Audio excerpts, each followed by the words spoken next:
American bullies, they have those merles. Everything's a big thing about merle. A color can make a dog look cool. It's a cool paint job. But if it doesn't have a good body and it's not structured well or anything, it's not worth the crap. And then Right. what's really important is the dog's character and grit, if it's a bulldog, and working ability and personality, willingness to want to do stuff for you. That's what should be the most important. But Right. so after those dogs, Huggy was bred to a female. I had a female. Once again, I bred this dog Shrek, and he was a good dog. He was a little too hyper.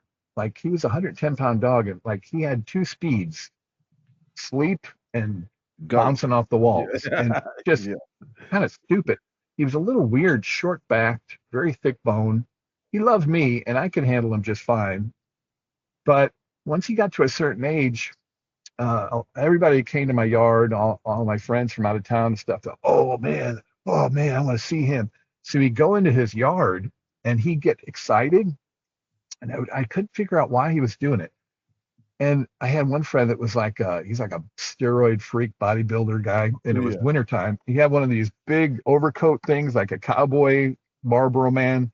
It had Yeah. like wings on it, big, thick overcoat because it's freezing outside. And he goes in there and he's all, this guy was into game dogs and all kinds of stuff. It's, I don't know why Shrek started getting so excited. He'd jump up and grab the guy's shoulder of his coat. And then if the guy pushed him away or something, then he'd grab the jeans next, on his knee. And eventually he'd try to pull the guy, and he would pull him to the ground. But he wouldn't attack the guy. But he was like he was constant. He wanted to grab the guy. I don't know what it was, and I thought, well, he's a little inbred. Maybe he's a little Yeah. stupid.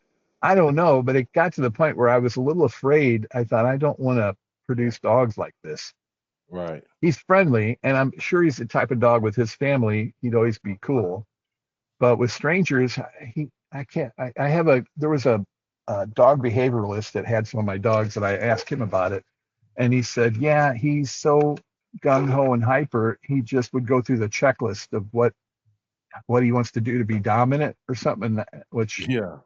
I couldn't get it. So that dog, I bred him, but not as much, probably not as much as I should have, because it didn't. I never saw that in anything else. And so anyway, I produced this dog. I produced three pups in this litter. I sold the best female. Oh, I had kept the best female, and I checked her hips or something, or no, her elbows, and they weren't good enough. So I sold it to a guy that I knew in New York, and I had a male